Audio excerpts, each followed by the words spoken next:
Ski Safari was downloaded 140 million times and sold about 35,000 copies before someone saved it. This is the story of how a tiny game accidentally conquered China. Let's go back to February 2012. Two guys in Brisbane, Brendan Watts and Sean Eustace, make a little endless runner about a mountain man named Sven, who oversleeps and has to outrun an avalanche barreling down the slope behind him. It's aggressively simple. You tap to jump, hold to flip, and grab whatever you can to survive.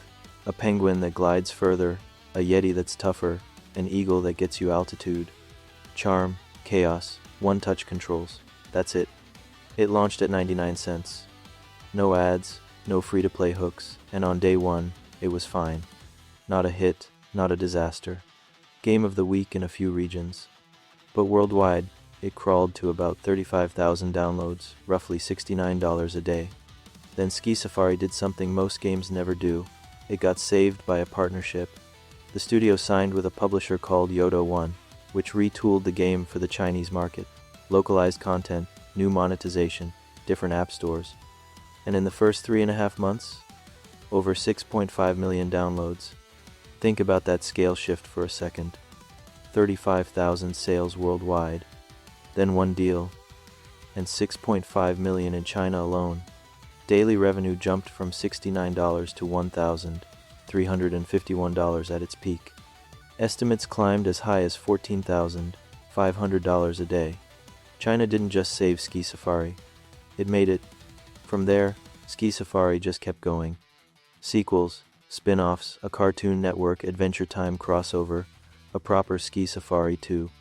Across the whole franchise, it crossed 120 million downloads, and newer trackers put it north of 140 million. In China alone, over 70 million users. For a game made by two people in Brisbane, that's absurd, and then, it stopped. Here's where the story gets real. The studio behind it, Defiant Development, didn't want to do mobile forever. They pivoted to bigger, riskier projects, Hand of Fate, then Hand of Fate 2. Ski Safari stopped getting updates, and in July 2019, Defiant announced it was shutting down game development entirely. The business model had gotten too risky, they said. No fanfare for the game that made them, it just faded. Quick break, if you're enjoying this, drop a like, it genuinely helps small channels like mine get found. Okay, back to the avalanche. But here's the thing, Ski Safari never really died. On its 10th anniversary in 2022, Yodo One brought it back as Ski Safari. Free play. Free to play this time.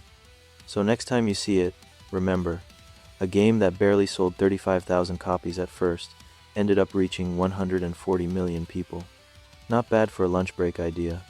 Did you ever play Ski Safari, or did the avalanche catch you before you got good? Drop it in the comments. And if you enjoyed this one, don't forget to like and subscribe. I'll see you in the next one.